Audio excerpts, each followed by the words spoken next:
there's a real case Murray State is much better than the Tigers are expecting this season. In fact, we've got a great example.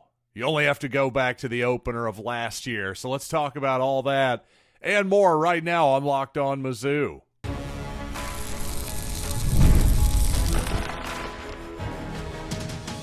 You are Locked On Mizzou, your daily podcast on the Missouri Tigers. Part of the Locked On Podcast Network, your team every day. Hey, all you true sons and daughters, I'm John Miller, your Mizzou mafioso and the central scrutinizer of Missouri Tigers football and basketball. On today's program, I want to discuss why it might be easier to win on the road this season than ever before. Also, I got a question if Missouri is hand-waving Cody Schrader's loss in the backfield a little bit in terms of 2024 production. Before I start the show, let's talk about Gametime. Today's episode is brought to you by Gametime. Download the Gametime app, create an account, and use code LOCKEDONCollege for $20 off your first purchase. Terms apply. Download Gametime today. What time is it? Gametime. And indeed, if you're going to make it to Murray State tomorrow, you're going to have to use Gametime because the game is officially sold out. Missouri's sellout streak is alive. Eli Drinkwitz asked for it, and Missouri fans delivered. They really did. Impressive stuff, Tiger fans. I'm proud. I genuinely am. It's a big statement for Missouri into this kind of season. And sure, there'll be, Tennessee fans out there who plug in 100,000 people in Knoxville week in and week out who might chuckle at this a little bit. But really, for Missouri, especially opening weekend, it just shows the wise move that it is to move the game to Thursday, I would say, as well. Just really tough for not only the students who often head out of town on a Saturday early for this long Labor Day weekend here, but of course all the lake people as well often like to get down there. But you know what? Let's talk about this actual Murray State game a little bit. And again, with all of the unknowns that Drinkwitz talked about for the Racers, a new head coach, basically an entire new roster, or at least a majority of the roster, quite literally, is new for the Racers this season. So I learned a bit of a lesson last season because, well, actually, let's actually get into the comment here from an everydayer, Todd Alexander. He pointed out that last year, Missouri's Week 1 opener, South Dakota, was a good FCS team. I'm pretty sure they went to the quarterfinals or semis in FCS. Murray State is lucky to be fielding a football team, on the other hand. Maybe difference in competition for the point discrepancy. In other words, I pointed out last season, hey, the Tigers played South Dakota State and only won 35-10. So that was part of my case for why I would definitely stay away from giving the points, giving the 46.5 as we sit here.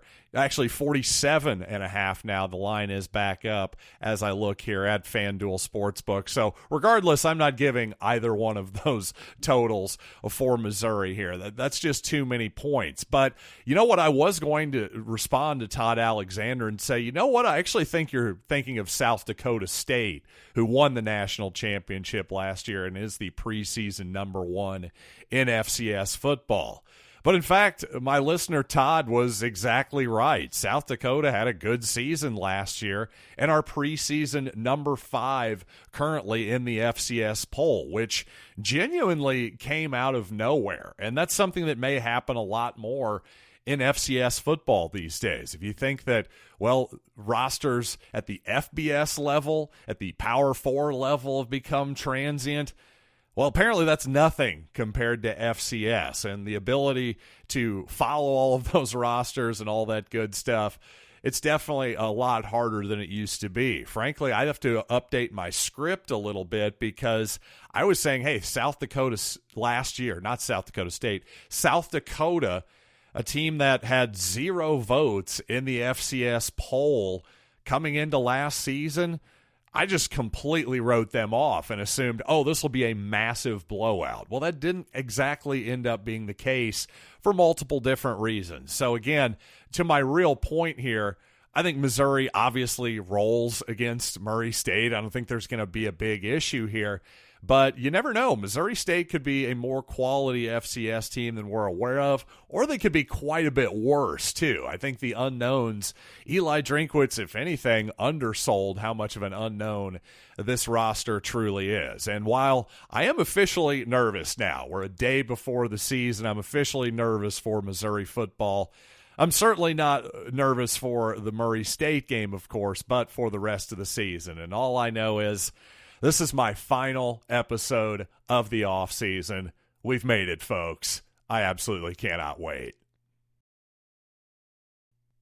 Now, Missouri obviously has some tough road trips this season. For all the talk about its relatively weak schedule, the Tigers going to need at least one victory, I'd say, in College Station or in Tuscaloosa, Alabama, of course, against Texas A&M or Bama, respectively.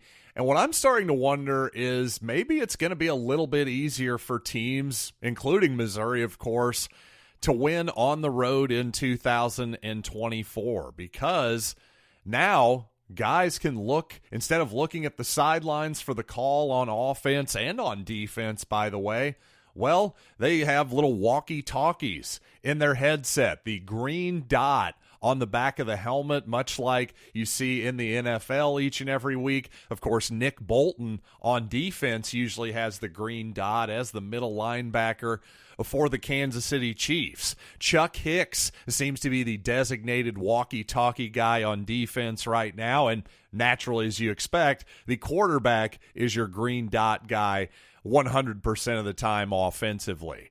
So obviously this is going to help both sides of the ball in terms of communication. So why would it really make it easier to win on the road in 2024, specifically for Missouri? Well, my theory is that this does help the offense a little bit more in terms of communication. Number one, there's just more adjustments I believe that the offense can make pre-snap. Offenses dictate and defenses react. That's just the nature of the sport. And because of that, I think there is more information to get out pre-snap, whether it is just the call itself or maybe just a helpful hint from your offensive coordinator right before the ball is snapped. So I do think this is going to be on the margins a little bit easier for the offense. So really, if anything, I don't know if it's about winning on the road being easier in 2024. I think scoring on the road may be a little bit easier in 2024. And a special shout out to you everydayers, like my man Todd in the early part of the show there.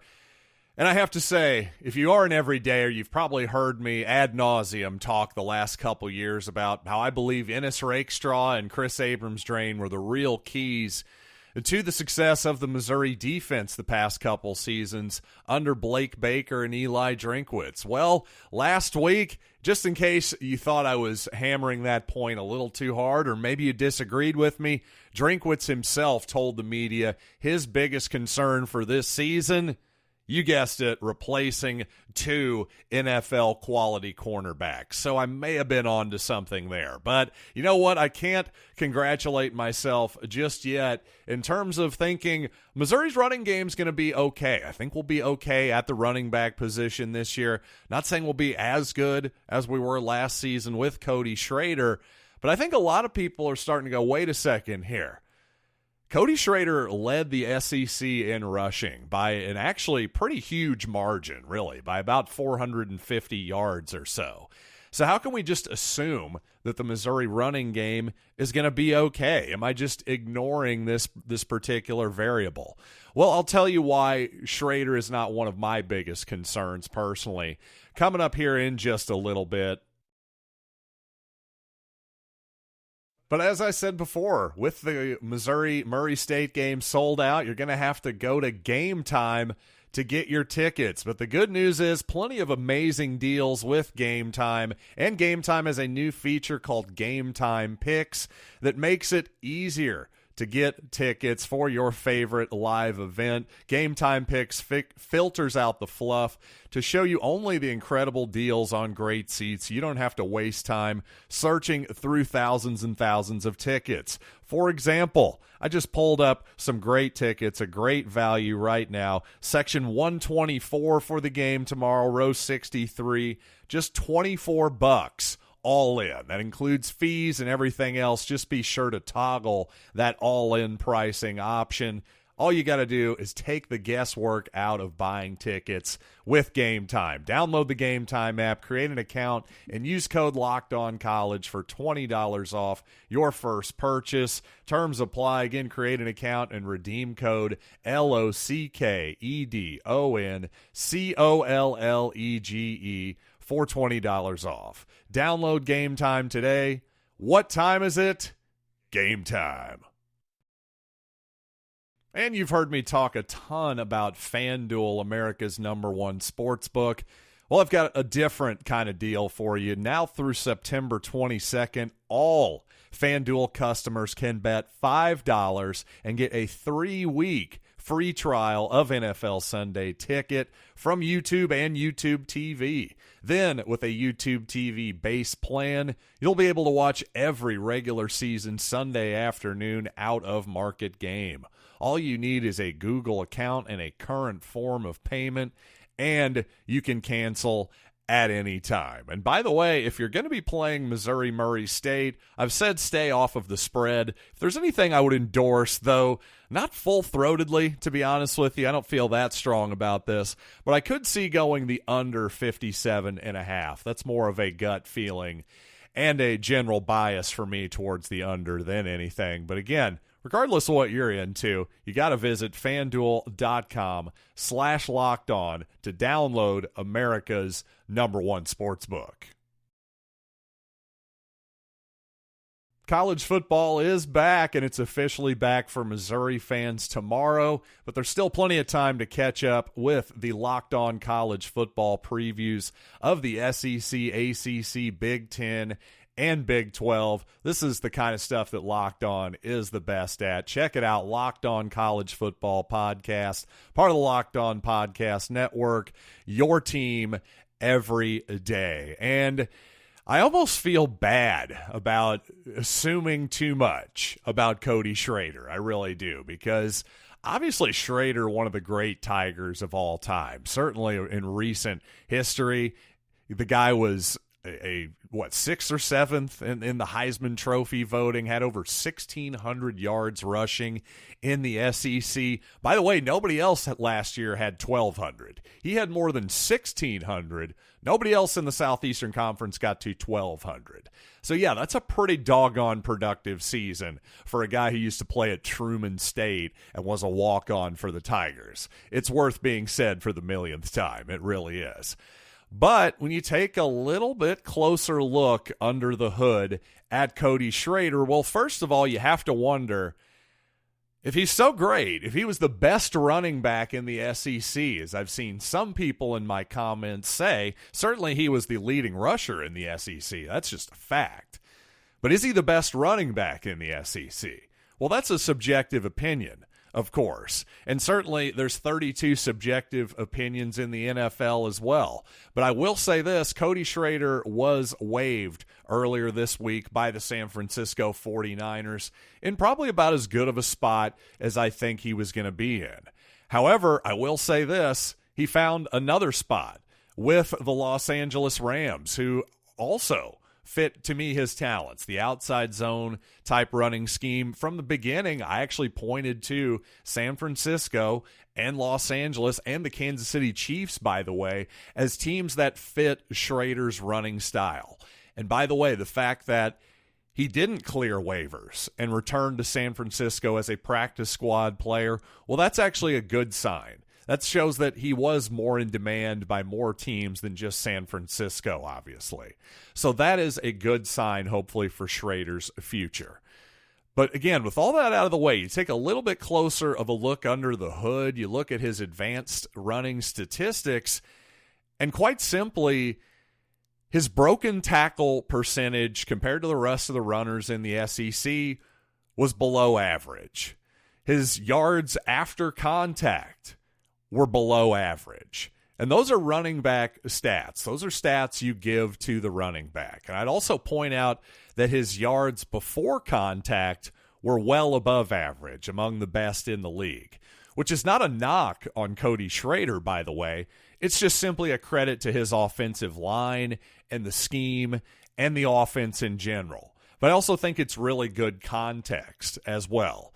To me, if you watch Schrader last year closely, as I did, not only while watching the games, but going back, looking at the film as well, Schrader did a tremendous job of getting the yards that were there. And even if there weren't very many yards there, Schrader did a good job of just simply pushing forward and running in a phone book and getting the 2 to 3 yards that were there. He also had one fumble on the season, and he never had to come off the field either. The stamina, the durability, those are probably the two biggest secret sauces of his running game last year, in my opinion. So, again, this isn't to knock Cody Schrader. It's just more to say if the biggest part of his game was finding the yards that were there and also stamina and durability, that does sound like we can replace that with, say, 2 quality running backs. And I do think Missouri thinks they have 2 quality running backs. So, again, not trying to take anything away from Cody Schrader and what he did at Missouri last year whatsoever. But running back, I think it's been a little bit underrated because of how the NFL has treated the position, but there's no doubt that relative to many other positions like quarterback and pass rusher, offensive line, for example, it is easier to find a replacement level and quality running back than it is at many other positions. Now, I have to admit, not all of my viewers and listeners agree with me. In fact, YouTube commenter Supporting Truth says our run game will keep us from winning a championship of any kind this year. Drink doesn't recruit backs with the size and talent needed to win championship games. Drink gives one back far too many carries, leading the team to more 3-and-outs and fewer touchdowns in the red zone. Drink will give Nate Noel, a 195-pound back, most of the carries, and that will cause us to lose at least 2 games on the regular schedule. Well, frankly, I don't know that running back is going to, again, just the difference between Nate Noel and Cody Schrader, or some combination of Nate Noel, Marcus Carroll, Jamal Roberts, and whatever the running back room ends up being in the share of carries and snaps there. I just don't think the difference is going to be that massive. Is it quite possible that Missouri's production at that position doesn't match what Cody Schrader does? Sure, that's not a crazy thing to think whatsoever. I just think the idea that it will cost us at least 2 games, I think that's going a little bit too far, personally. Maybe I'm wrong. Feel free to disagree with me there. As to your idea that Drink is going to give Nate Noel the lion's share of the carries, maybe that's true. We're just going to have to see how it plays out. And one of the things tomorrow against Murray State I'm going to be most interested in is seeing exactly not only the split in terms of number of snaps and carries and touches, but how these 2 players are used. And if Jamal Roberts, for instance, is truly a part of this running back rotation this year, I assume Marcus Carroll is probably going to be your guy in the game when it's 3rd down and 1. I assume Nate Noel will probably be in the game on more of a passing situation when it's 3rd and 7, 3rd and 8. I assume Noel is going to start the ball game, get the first series. Other than that, I'm not really sure what to expect, and I'm very curious to see how this usage plays out for the Tigers.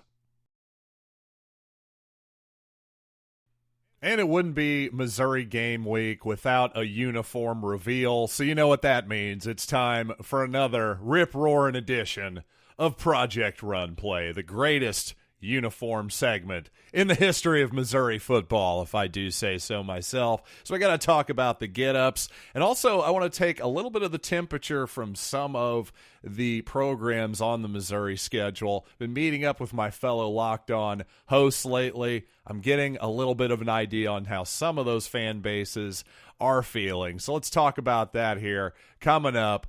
First of all, though, it is 5-hour energy, and that's how I'm going to power through this last segment, because with a lot of stuff on my schedule these days, I've got daughters, I've got a podcast, I've got stocks to trade, heck, I've got a commercial building that I'm trying to get up in the air too. So what do I need? 5-hour energy. You need to grab a 5-hour energy shot anytime you need to stay alert and watch all your favorite football games this Saturday, for example, or if you stayed up too late and need to see that last-minute Pac-12 RIP game on ESPN, take a 5-hour energy shot in the morning so you can start your day. And 5-hour energy is the brand hardworking people like you have trusted for more than 20 years to give them the energy they need to get through a busy, hectic day. So go to 5hourenergy.com. That's the number 5hourenergy.com and get some 5-hour energy product today.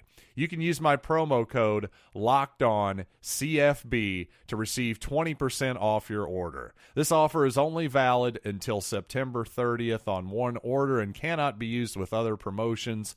The code is not good on subscription orders. Go to 5hourenergy.com today. Normally, a Missouri player or two or three is a part, at least one is a part of the Missouri uniform reveal.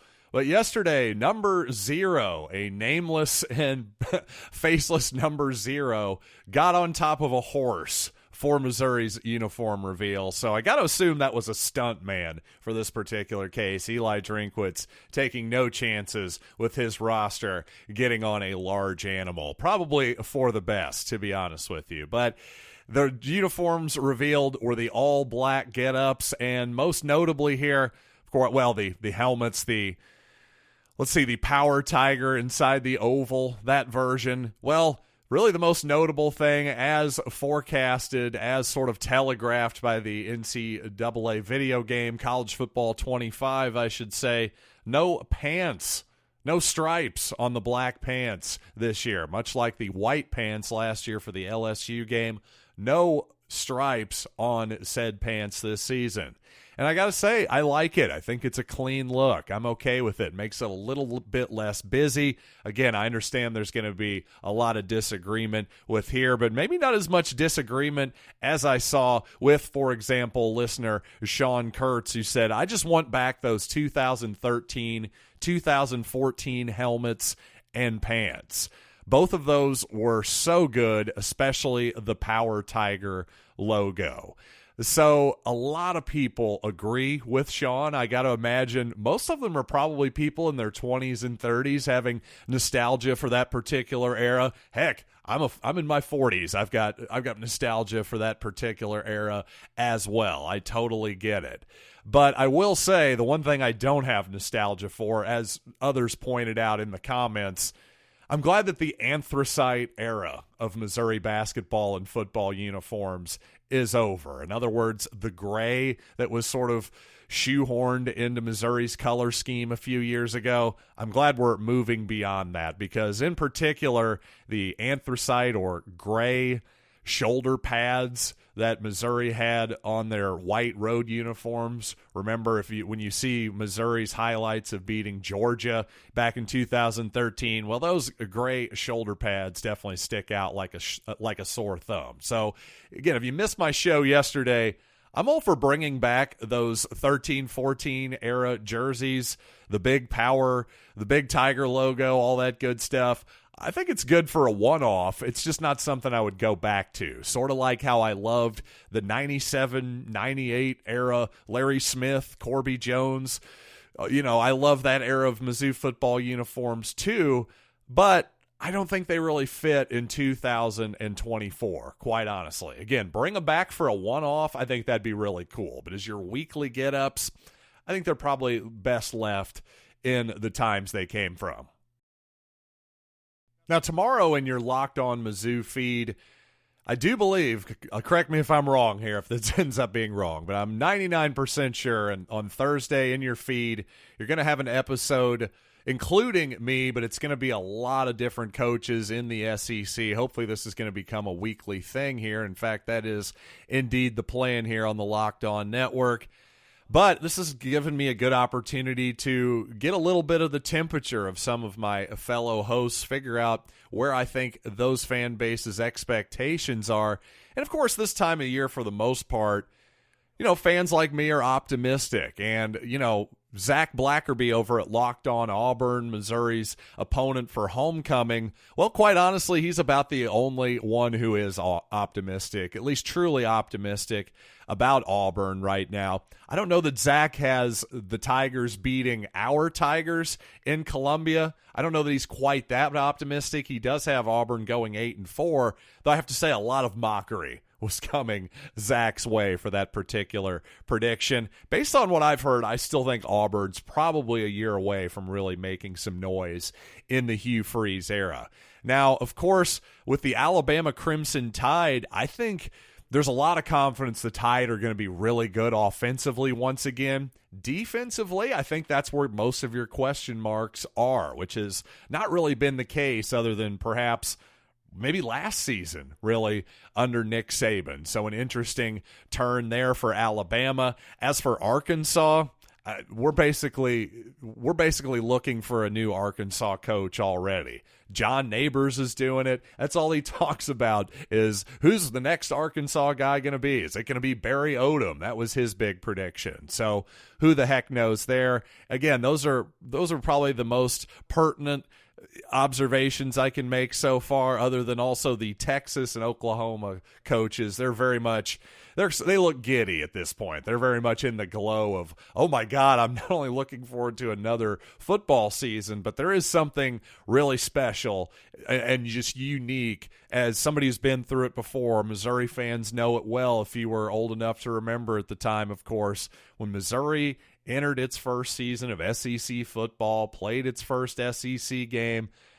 That was a wild, surreal moment for sure, and definitely felt like a leveling up for sure, and I'm sure it will for Oklahoma and Texas too. So those hosts, I don't know that they even know what they're getting into yet. I know that the Texas is confident right now. OU less so, but I think they're just ready to see it all happen, and I'm certainly ready to see it all happen too. Thanks for joining me, as always, here on Locked On Mizzou. Like I said, look for that Locked On SEC special edition in the feed tomorrow on Thursday. I plan on doing individual episodes, my usual Locked On Mizzou's game recap on Friday, and we'll talk more about the game on Saturday as well. So until then, I am John Miller, and this has been Locked on Mizzou.